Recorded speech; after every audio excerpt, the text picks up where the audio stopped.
Hello and welcome into another episode of the Hecklers Podcast.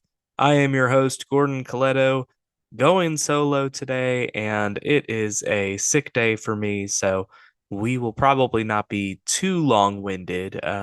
Although if I get going on something, there's no telling when we'll land the plane. But we will try to run through this weekend's games, give you a little preview of what we expect for the matchups this weekend. Couple good ones out there for us to watch. Obviously, we kicked things off last night on Thursday night with the Eagles and the Commanders, a matchup between two teams looking to take control of the NFC East. This one went to the Eagles, but the Commanders stayed in the fight. This one really just a will of Saquon Barkley and the run game, and really pounding the rock and tough physical football. The Eagles, I think, are built for an inevitable showdown with the Lions in the playoffs, probably in the NFC Championship game. So, looking forward to seeing those two teams compete. All right, we're going to look ahead to this weekend's matchups, talk about some of these games, what we're looking for in each of them. We start things out with the Raiders and the Dolphins. In this one, this is going to be in Miami. I think what we're looking at is for the Dolphins to keep things pointed in the right direction. We talked about how last weekend was a must-win game for the Dolphins against the Rams, and they were able to pull out that win, and they looked good, and they really controlled the football game. So I look for them to continue that streak and play the Raiders and probably just outplay them from start to finish. Give me the Dolphins in this one. Keep it going as they try to turn their season around. And then we got Browns at Saints. This one kind of a battle between two teams that aren't where they expected to be. The Saints, of course, pretty banged up. The Browns, obviously banged up without starting quarterback Deshaun Watson. This one feels like it's one of those games where you just give the edge to the home team. So I would have to say that I think the Saints are going to win. As for what I'm looking for, I think it's, largely, um, gosh, I mean, there's really nothing to look. I'm trying to think of like a positive from this game, but there's really nothing to learn from these two teams. But I mean, I guess what we're looking for is just, what does Derek Carr have left in the tank? Because it's probably over for this season, but looking ahead, do they have another season with him? And then if you're looking at our next matchup, we've got the Colts at the Jets. This is going to be the return of Anthony Richardson. So I think the big story from this one is going to be, what does Anthony Richardson look like? I think it's too late to salvage the Jets season. So really what we're going to be looking at is, what does Anthony Richardson look like? Did sitting on the bench help him? Did it tear up his confidence and now he's just going to be an awful player? So kind of looking at what the future might hold for the Colts is probably going to be all we're going to get out of that matchup. As for a prediction, I like the Jets in this one. I think they're just a little bit more experienced as a team, and I think they get the win at home against the Colts. But again, this one just feels like one of those ones that's a toss up where you kind of lean towards the home team. All right. The next one we have is going to be Vikings at Titans. So this one, again, the Titans, sort of like the Raiders, just a team whose season has not gone to plan, and they're probably going to get stomped by the Vikings, who really need to get things back on the right track. Sam Darnold's caught the turnover bug as of late, kind of reverting back to the mean as far as the Sam Darnold that we know. So I think what we're watching for in this one is going to be, does Sam Darnold get right? And is that Vikings team pointed in the right direction for the latter half of this season as they hope to make a playoff push with Sam Darnold? So in this one, we kind of expect the Vikings to win, and we're keeping an eye on Sam Darnold. As for Packers and Bears, the Packers, to me, they're not overly impressive. This was a team I was really high on coming into the season that I just don't feel is special anymore. And I think Jordan Love to me is too careless with the football.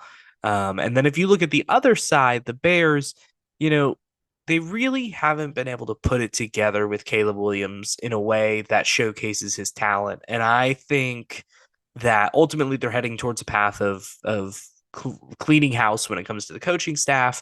and getting some folks around Caleb Williams who can really take advantage of his full range of skills. So for this one, I do expect it to be close because that's the nature of these conference games in the NFC North. I do think the Packers will win just based on talent level.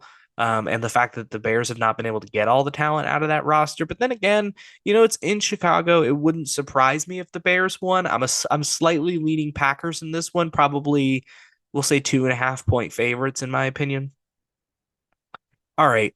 Next, we've got Jaguars at Lions. The Jaguars, of course, just skidding down the rest of the season. Mac Jones is going to start in this one, from what I understand. I don't think they can turn it around against the Lions. I think this is a good game for the Lions to kind of bounce back, get right after that bizarre game against the Texans where Jared Goff was seemingly trying to throw to the other team.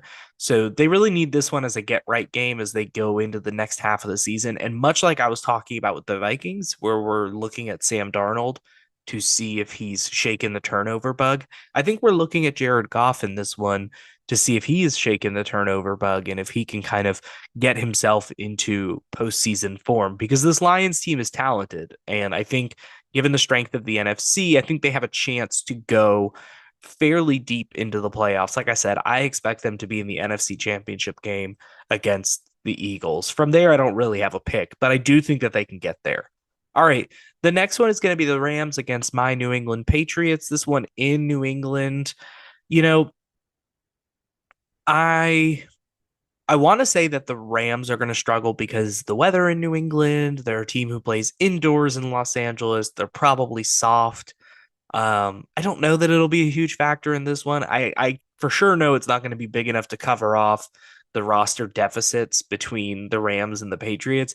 So I'm definitely leaning Rams in this one. And obviously, what we're looking at here is just the continued growth of Drake May and how he looks, and whether or not a wide receiver can emerge out of a crowded New England receiver room full of Jags, just another guy. Um, there's not really much to learn from this game. I know I teed this up as an exciting weekend, but we really haven't gotten to many of the exciting matchups, but we'll get there. They're coming up, I promise. All right, so we got the Rams in that one, slight favorites. But again, anything can happen when a soft team comes to New England. Okay. Ravens at Steelers. I think this is one of the exciting ones from the weekend. This is going to be a 1 o'clock game on Sunday. I'm sure it'll be a lot of TVs with the Steelers. I think this is tough. The Steelers, they just seem to keep winning, and they seem to be stronger than I had anticipated. And the Ravens at times have looked weaker than I anticipated, but then they're also a juggernaut. So I really don't know. This game, of course, is in Pittsburgh.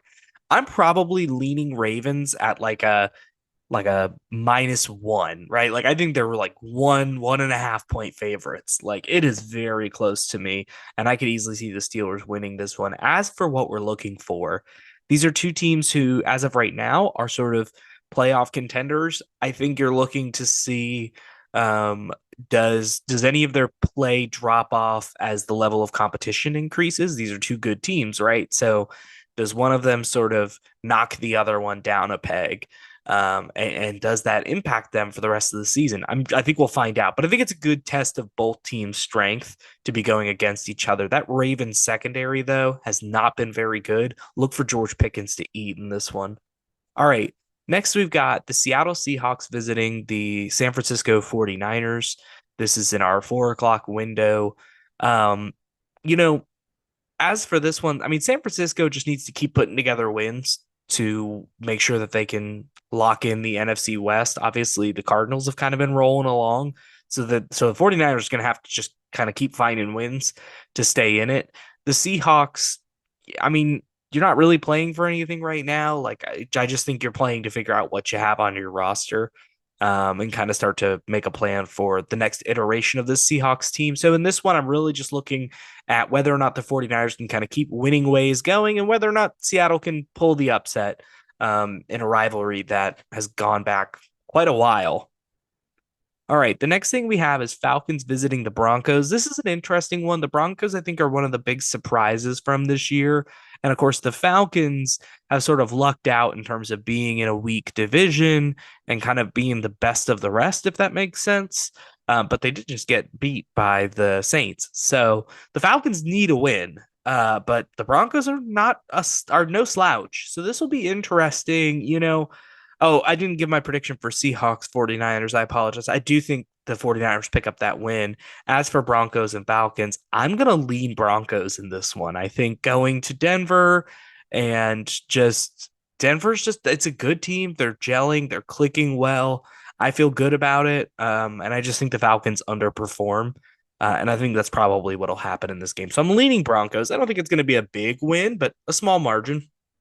As for what I'm looking for, you know, Bo Nix, kind of like what does he look like? I think we're looking at that every week. And then of course for the Falcons, what does that offense look like? Are they for real? Because there's games where you're like, wow, that's a really good team. And then there's games where you're like, well, what the hell? They can't do anything. So just the Broncos defense is good. So I'm curious to see how the Falcons offense fares against a good defense. All right, match of the weekend. We've got Chiefs, Bills in Buffalo. My heart's gonna control this one because I desperately want the Bills to beat the Chiefs. And I know as like a Patriots fan, I'm not supposed to root for the Bills, but I hate the Chiefs. Let's go Bills. Bills Mafia. I do want the Bills to win this game, and I think they will. I think they're built for it in the sense that they're a physical team. Like they're ready to play a low scoring matchup. This is not going to be like your 45 point per side game, right? Like this is going to be put the over under on this thing at like 45. Like this is going to be a slugfest. It's going to be a really brutal game. And I do think the Bills are going to come out on top. I just think that they're ready to start beating the Chiefs, and I think they want it. And I just hope it's not. I hope it's not too early to beat the Chiefs. Like I hope they get them in the playoffs and beat them there too. Um, as far as what we're looking for, uh, I mean, there's really no other way to put it, right? It's Patrick Mahomes and Josh Allen. Who gets the better of who in this matchup? And I guess I am also curious, does Patrick Mahomes' turnover issues continue? He has not looked good this year. And I'm curious just to see, like, is he still careless with the ball in a game where he could get bit for being careless with the ball? All right, Bengals, Chargers. This one feels like it can go anyway. The Chargers are underwhelming on offense, but they play really good, stout defense. And the Bengals, they show up one week and they look like a completely different team than another week. So who knows? I lean probably Chargers, right? Like tie goes to defense, so give me the Chargers. But again, the Bengals could hang 45 points and Jamar Chase could go off for 200 yards, and I could be wrong. I don't know. And the Chargers, this is this feels like it's been a Chargers problem, whether it's Brandon Staley or it's Jim Harbaugh. Like they just can't find a way to win games they should.